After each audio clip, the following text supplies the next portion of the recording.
ಸಂಜೆ 7:30 ಸಾಕು ಎಲ್ಲರ ಮನೆಯಲ್ಲೂ ಸಹ ಆಸೆ ಅನ್ನುವಂತಹ ಸೀರಿಯಲ್ ಈಗಾಗಲೇ ಕನ್ನಡ ಕಿರುತೆರೆ ವೀಕ್ಷಕರನ್ನ ಎಂಟರ್ಟೈನ್ ಮಾಡ್ತಾ ಇದೆ.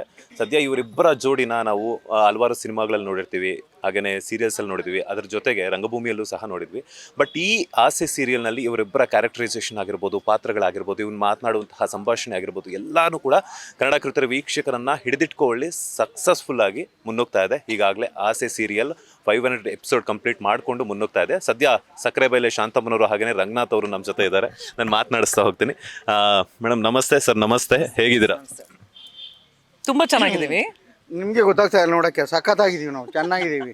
3 ಜನ ಮಕ್ಕಳು ಸೆಟ್ಲ್ ಆಗ್ತಾ ಇದ್ದಾರೆ ಅವರೆಲ್ಲರಿಗೂ. 3 ಜನದಲ್ಲಿ ಒಬ್ಬ ಈಗಾಗಲೇ ಮನೆ ಕಟ್ಟಕ್ಕೆ ಶುರು ಮಾಡಿದ್ದಾನೆ, ನಿಧಾನವಾಗಿ.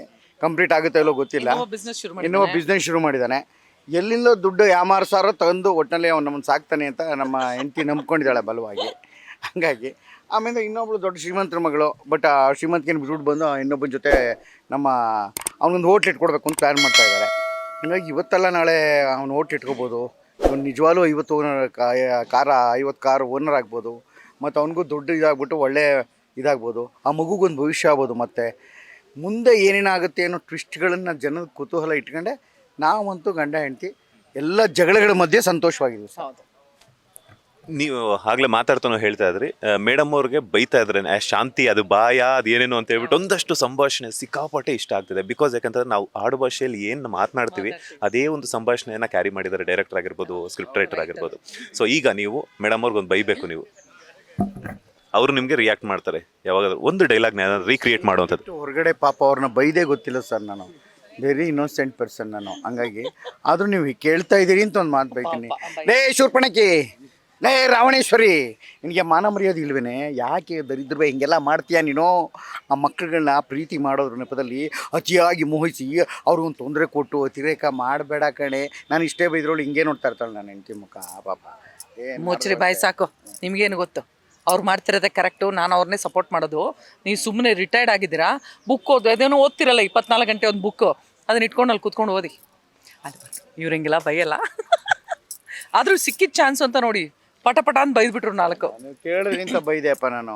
ಮಾಧ್ಯಮದವ್ರಿಗೋಸ್ಕರ ಕೆಟ್ಟವನಾಗಬೇಕು ಹೊರತು ನಾನು ಸ್ವಭಾವತಃ ತುಂಬ ಹಸುವಿನಂಥ ಮನುಷ್ಯ. ಹೌದು ಹೌದು sir, very true. 500 episodes complete ಆಗಿದೆ ಈಗಾಗಲೇ. ಇನ್ನೊಂದಷ್ಟು 1000 ಸಂಚಿಕೆಗಳನ್ನ ಮುನ್ನುಗ್ಸೋದಕ್ಕೆ ನಡೀತಾ ಇದೆ. ಮೊನ್ನೆ ಒಂದು ಸೋಷಿಯಲ್ ಮೀಡಿಯಾದಲ್ಲಿ ಒಂದು ವಿಡಿಯೋನ ನೋಡಿದೆ ನಾನು, ನಿಮ್ಮದು ಆಸೆ ಸೀರಿಯಲ್ನ ತುಂಬ ಇಷ್ಟಪಟ್ಟು ಆಸೆ ಪಟ್ಟು ಮಾಡಿ ಒಪ್ಕೊಂಡಿರುವಂತಹ ಒಂದು ಸೀರಿಯಲ್ ಅಂತ ಹೇಳ್ಬಿಟ್ಟು.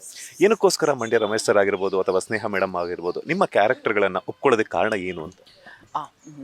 ಇಲ್ಲ, ಇದು ಈ ಕ್ಯಾರೆಕ್ಟರ್ ಮಾಡಬೇಕಾದ್ರೆ ಈ ಥರ ಆಗುತ್ತೆ ಅಂತ ಗೊತ್ತಿರಲಿಲ್ಲ. ಯಾಕಂದರೆ ಇದು ಬೇರೆ ಭಾಷೆಯಲ್ಲಿ ಬರ್ತಿದೆ, ಬಟ್ ಬೇರೆ ಭಾಷೆಯಲ್ಲಿ ಇಷ್ಟು ಬಾಡಿ ಲ್ಯಾಂಗ್ವೇಜ್ ಇರೋ ಕ್ಯಾರೆಕ್ಟರ್ ಅಲ್ಲ ಇದು. ಆದರೆ ಭಾಳ ಸಟ್ಲಾಗಿ ಮಾಡಿದ್ದಾರೆ. ಬಟ್ ಇಲ್ಲಿ ಏನಾಗಿದೆ ಅಂದರೆ ನಮ್ಮ ಆಡಿಯನ್ಸ್ಗೆ, ನಮ್ಮ ನೇಟಿವಿಟಿಗೆ ನಾನೇ ಸುಮಾರು ಜನ ಈ ಥರ ನೋಡಿದ್ದೀನಿ.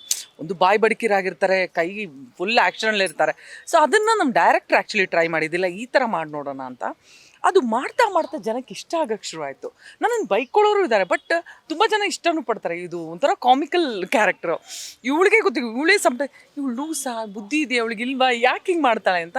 ಬಟ್ ಅದನ್ನು ಹಾಗೆ ಮಾಡ್ತಾ ಹೋಗಿ ಮೇಡ್ ಬೆಟರ್. ನಾನು ಮಾಡೇ ಇಲ್ಲ ಈ ಥರ ಕ್ಯಾರೆಕ್ಟರ್ಸು. ಸಮ್ಟೈಮ್ಸ್ ನನಗೆ ಬಿಗಿನಿಂಗಲ್ಲಿ ಕಷ್ಟಪಡ್ತಿದ್ದೆ, ಅಯ್ಯೋ ಇದು ಹೆಂಗಿದೆ ಹೇಳೋದು, ಈ ಡೈಲಾಗ್ ಬೇರೆ ಹಿಂಗೆ ನಿಲ್ಲಿಸ್ತೇ ಹೇಳ್ತಿರ್ತಾಳೆ, ಬಾಯೇ ಮುಚ್ಚಲ್ಲ ಅವಳು ಹೆಂಗೆ ಅಂತ. ಬಟ್ ಮಾಡ್ತಾ ಮಾಡ್ತಾ ಐ ಸ್ಟಾರ್ಟೆಡ್ ಲೈಕಿಂಗ್. ನಾನು ಮಾಡೇ ಇಲ್ಲ ಈ ಥರ ಪಾತ್ರ. ಆ್ಯಂಡ್ ಇದಕ್ಕೆ ಸಿಕ್ಕಷ್ಟು ಹೆಸರು ನನಗೆ ಯಾವ ಪಾತ್ರದಲ್ಲೂ ಸಿಕ್ಕಿಲ್ಲ. So I love it. ಪ್ರತಿ ಸಲ ಅನ್ಕೋದೆ, ಅಯ್ಯೋ I miss being Shanti, this is a very funny character. ಅವ್ನು ಜಾಲಿ, ಅವಳಿಗೆ ಏನು ಬಾದರ್ ಇಲ್ಲ. ಅವಳು ಅಂದ್ಕೊಂಡಿದ್ದಾಗ್ಬಿಡ್ಬೇಕು, ಅದಕ್ಕೆ ಪ್ರಪಂಚನೇ ಶಿ ಡಸಂಟ್ ಕೇರ್. ಅವಳು ಫೋಕಸ್ ಇಷ್ಟೇ ಹಿಂಗೆ ಕುದುರೆ ಕಟ್ದಂಗೆ. But loving, like I said, ನಮ್ಮ ಟೀಮು ಅಷ್ಟೇ ಸಪೋರ್ಟಿವ್ ಆಗಿರೋದ್ರಿಂದ ಇಟ್ಸ್ ಫನ್ ಆಲ್ವೇಸ್. ನಾವು ಎಪಿಸೋಡ್ ಆಸೆ ಶೂಟಿಂಗ್ ಬಂದಂಗೆ ನಮ್ಗೆ ಫನ್ನು. ವಾವ್, ಇವತ್ತೇನೋ ಇರುತ್ತೆ ಸೀನು, ಇವತ್ತು ನೋಡು ಬೇರೆ ಥರ ಇರುತ್ತೆ, ಇವತ್ತು ಮಜಾ ಇರುತ್ತೆ ಅಂತ. So we enjoy so much. ಹಂಗಾಗಿ ಈ 500 ಎಪಿಸೋಡ್ನು ಇಷ್ಟು ಹ್ಯಾಪಿಯಾಗಿ ನಾವು ತಗೋತಿರೋದು ಆ ಒಂದು ಕಾರಣಕ್ಕೇ. ಸರ್ 30 ವರ್ಷ ಜನಗಳನ್ನ ನಗಿಸಿದ್ದೀನಿ ಸರ್. ಮಜಾ ಟಾಕೀಸ್ ಅಂತ ದೊಡ್ಡ ನಗುವಿನ ಒಂದು ದೊಡ್ಡ ಹಿಟ್ಟನ್ನು ಕೊಟ್ಟಿದ್ದೀನಿ. ಮನೆತನ ಅನ್ನುವ ಮೊಟ್ಟ ಮೊದಲ ಕನ್ನಡದ ಮೆಗಾ ಸೀರಿಯಲ್ ಜೊತೆ ಇಲ್ಲಿವರೆಗೂ ಒಂದು ಜರ್ನಿ ಇದೆ. ಆದರೆ ಇಷ್ಟು ಸೀರಿಯಲಲ್ಲಿ, ಇಷ್ಟು ಸಿನಿಮಾದಲ್ಲಿ ನಾನು ನಿಜವಾಗ್ಲೂ ಸಂತೋಷ ಪಟ್ಕೊಂಡು ಪ್ರತಿನಿತ್ಯ ಸೆಟ್ಟಿಗೆ ಬರ್ಬೇಕಾದ್ರೆ ನಾನೊಂದು ಮನೆಗೆ ಹೋಗ್ತಾ ಇದ್ದೀನಿ, ದೊಡ್ಡ ಮನೆ, ಅಲ್ಲಿ ನನ್ನ ಹೆಂಡತಿ ಮಕ್ಕಳೆಲ್ಲರೂ ಇರ್ತಾರೆ ಅಂತ ಅಂದುಕೊಂಡೇ ಎಂಟ್ರಿ ತಗೋತೀನಿ. ಬಣ್ಣ ಹಾಕಿದ ತಕ್ಷಣ ಪಾತ್ರವಾಗಿ ಮಾತಾಡಬೇಕು ಅಂತ ಅನಿಸುತ್ತೆ. ಸಹಜ ಗೊತ್ತಿಲ್ಲದಾಗೆ ಈ ಪಾತ್ರದಲ್ಲಿರೋ ಅನೇಕ ವಿಶಿಷ್ಟ ಗುಣಗಳು ಅಂದರೆ ಒಬ್ಬರಿಗೊಬ್ಬರು ಹೊಂದಿಕೊಳ್ಳೋ ಗುಣಗಳು ನನಗೆ ತಾನೇ ಬರೋಕ್ಕೆ ಶುರುವಾಗ್ಬಿಟ್ಟಿದೆ. ಇದು ಒಂದು ದೊಡ್ಡ ಬದಲಾವಣೆ ಅಂತ ಅನ್ಕೋತೀನಿ. ಅಂದರೆ ಯಾವಾಗಲೂ ನಗಿಸ್ತಾ ಚೇಷ್ಟೆ ಮಾಡ್ತಾ ವಿಲನ್ಗಳು ಮಾಡಿದ್ದೀನಿ, ಅನೇಕ ಜನಕ್ಕೆ ವಿಲನ್ ಇಷ್ಟ ಆಗಿ. ಆದರೆ ನಗಿಸುವ ಪಾತ್ರ ಬಿಟ್ಟು ಅಳಿಸುವ ಪಾತ್ರಕ್ಕೆ ಟರ್ನ್ ಆಗೋದಿದೆಯಲ್ಲ, ನಾನು ನನ್ನ ಸೊಸೆಗೆ ಇವಳು ಕಾಟ ಕೊಟ್ಟಾಗ ಆ ಸೊಸೆಗೆ ನಾನೊಂದು ದಿವಸ ತುತ್ತು ಅನ್ನ ತಿನ್ನಿಸ್ದೆ. ಇಡೀ ಕರ್ನಾಟಕ ಹತ್ತು ಬಿಡ್ತಾವತ್ತು, ಅಯ್ಯೋ ಸೊಸೆಗೆ ಒಬ್ಬ ಮಾವ ಅನ್ನ ತಿನ್ನಿಸ್ತಾ ಇದ್ದಾನೆ, ಅವಳು ಹಸುವಿನಿಂದ ತಳ್ದವ್ಳಿಗೆ. ಇನ್ಯಾವುದೋ ಇವಳು ನಿಕೃಷ್ಟವಾಗಿ ಎಸೆದಂಬ ಒಬ್ಬ ಮಗನನ್ನು ನಾನು ಆ ಮಗನನ್ನು ಬಾಚಿ ತೊಗೊಂಡಾಗ ಸಪೋರ್ಟ್ ಮಾಡು, ಮಗನನ್ನು ಎಷ್ಟು ಚೆನ್ನಾಗಿ ಅಪ್ಪ ನೋಡ್ಕೋತಾನೆ ಅಂತ. ಇನ್ನೊಂದು ಸಲ ಇವಳು ನನಗೆ ಬೈದು ಇಷ್ಟೆಲ್ಲ ಜಗಳ ಮಾಡ್ತಾ ಇರ್ತಾಳೆ. ಯಾವುದೋ ಒಂದು ಟೈಮ್ಗೆ ಇವಳಿಗೇನೋ ಒಂದು ನಗ್ ಬಂದಾಗ ಅವಳು ನನ್ನ ಮನೆ ಮಹಾಲಕ್ಷ್ಮಿ ಶಾಂತಿ ನನ್ನ ಮನೇನ ಕಾಪಾಡಿದ್ದಾಳೆ. ನನಗೆ ಹುಷಾರಿದ್ದಾಗ ಹೆಂಗೆ ಕೂತಿದ್ದು ನೋಡಿದೆ, ಅವಳು ಊಟ ತಿಂಡಿ ಮಾಡಿದೆ ಅಂತ ಕೇಳ್ತೀನಿ. ಜನ ಅಯ್ಯೋ ಅಂತ ಹತ್ಬಿಟ್ಟಿದ್ದಾರೆ. ಅಂದರೆ ಜನಕೆಯಲ್ಲಿ ಸಂದರ್ಭಗಳೇ ಖಳನಾಯಕರಾಗಿದ್ದಾವೆ ಹೊರತು ಇವತ್ತಿನವರೆಗೂ ವ್ಯಕ್ತಿ ಖಳನಾಯಕರಾಗಿಲ್ದಿರೋದೇ ಈ ಸೀರಿಯಲ್ ಯಶಸ್ಸು ಅಂತ ಅನ್ಕೋತೀನಿ. ನನಗೆ ಅದು ಸಹಾಯ ಮಾಡಿದೆ, ಒಂದು ಪಾತ್ರ ಕಟ್ಟೋದಕ್ಕೆ ತುಂಬ ಸಹಾಯ ಮಾಡಿದೆ ಇದು. ನೀವಾಗಲೇ ಮಾತಾಡ್ತಾ ಹೇಳ್ತಾ ಇದ್ರಿ ಮಧ್ಯರಾತ್ರಿ 3 ಗಂಟೆ ಆದರೂ ಕೂಡ ಆಡಿಯನ್ಸ್ ಎಲ್ಲನೂ ಕೂಡ ಇಷ್ಟಪಟ್ಟು ಕಾಲ್ ಮಾಡ್ತಿದ್ರು ಅಂತ ಹೇಳ್ಬಿಟ್ಟು, ನಿಮ್ಮಂಥವ್ರು ನಮ್ಮ ಗಂಡ ಆಗಬೇಕಿತ್ತು ಅಂತ ಹೇಳ್ಬಿಟ್ಟು ಅವಾಗ ಪಕ್ಕದಲ್ಲೇ ಹೆಂಡ್ತಿ ರಿಯಲ್ ವೈಫ್ ಇರ್ತಾರೆ ಅಂತ ಟೈಮಲ್ಲಿ ಮೇಡಮ್ ಅವ್ರು ಏನು ಹೇಳ್ತಾರೆ ಅಂತ ಕ್ಯಾರೆಕ್ಟರ್ ಬಗ್ಗೆ ಆಗಿರ್ಬೋದು, ಏನು ನೀವು ಶೂಟಿಂಗ್ ಮುಗಿಸಿ ಮನೆಗೆ ಬಂದರೂ ಕೂಡ ನಿಮ್ಮ ಅಭಿಮಾನಿಗಳು ಬಿಟ್ಟಿಲ್ವಾ ಅಥವಾ ಕಾಲ್ಸ್ ಬರೋದು ಬಿಟ್ಟಿಲ್ವಾ ಹಾಗೆ ಅಂತ? ಇಷ್ಟೊತ್ತಿನಲ್ಲಿ ಫೋನು ಆಫ್ ಮಾಡದೆ ಕೂತಿದೆಯಲ್ಲ, ನಮಗೆ ನಿದ್ದೆ ಹಾಳಾಗಲ್ವೇನೋ ಮುಂಡೆ ಮಗನಿ ಅಂತ ಬೈತಾಳೆ ಸರ್.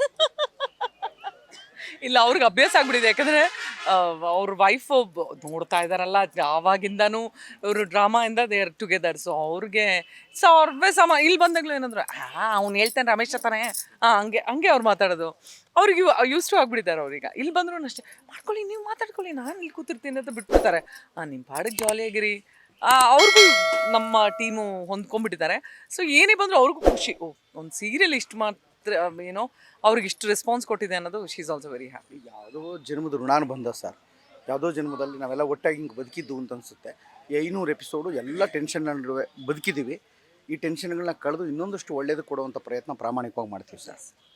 ಮೇಡಮ್, ನನಗೆ ಯಾವಾಗ ಡ್ಯಾನ್ಸ್ ಕಲಿಸ್ಕೊಡ್ತೀರಾ ಅಂತ? ಅಯ್ಯೋ ದೇವ್ರೇ, ಯಾಕೆ ಹೇಳ್ತೀರಾ? ನಾನೆಲ್ಲೋ ಚಿಕ್ಕ ವಯಸ್ಸಲ್ಲಿ ಆಸೆ ಪಟ್ಟಿದ್ದೆ ಭರತನಾಟ್ಯಂ ಕಲಿಬೇಕು. ಆವಾಗ ದುಡ್ಡಿರಲಿಲ್ಲ, ನಮ್ಮಪ್ಪ ಸೇರಿಸಿಲ್ಲ, ರೋಡಲ್ಲೆಲ್ಲ ಬಿದ್ದು ಒದ್ದಾಡ್ಬಿಟ್ಟಿದ್ದೆ.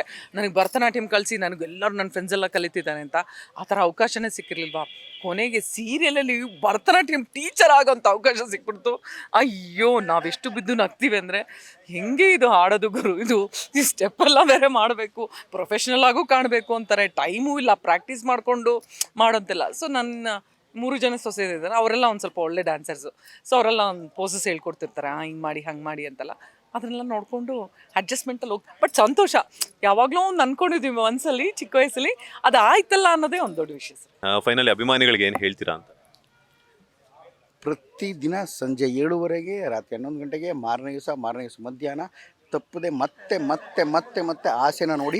ಇನ್ನೂ ಒಳ್ಳೊಳ್ಳೆ ತಿರುವುಗಳಿದೆ, ಆಸೆನ ನೋಡೋದು ಬಿಡಬೇಡಿ, ಬೇರೆಯವರು ನೋಡಿ ಅಂತ ಹೇಳಿ ಪ್ಲೀಸ್. ಇಲ್ಲ, ತುಂಬ ಥ್ಯಾಂಕ್ಸ್ ಆಸೆನ ಸಪೋರ್ಟ್ ಮಾಡಿದ್ದಕ್ಕೆ. ಮುಂದಕ್ಕೂ ಹೀಗೆ ಮಾಡಿ ಪ್ರತಿಯೊಂದು ಕ್ಯಾರೆಕ್ಟರ್ನು ಪ್ರೀತಿ ಮಾಡ್ತಿದ್ದೀರಾ. Thank you so much. Latest ಹಾಗೂ ಇಂಟ್ರೆಸ್ಟಿಂಗ್ ಸುದ್ದಿಗಳಿಗಾಗಿ ಬಾಸ್ ಟಿವಿ ಕನ್ನಡ ಚಾನೆಲ್ನ ಸಬ್ಸ್ಕ್ರೈಬ್ ಮಾಡಿ, ಹಾಗೆಯೇ ಬೆಲ್ ಐಕಾನ್ ಪ್ರೆಸ್ ಮಾಡಿ. ಇದರ ಜೊತೆಗೆ ಫೇಸ್ಬುಕ್, ಇನ್ಸ್ಟಾಗ್ರಾಮ್, ಎಕ್ಸ್ನಲ್ಲೂ ಮಿಸ್ ಮಾಡದೆ ಫಾಲೋ ಮಾಡಿ.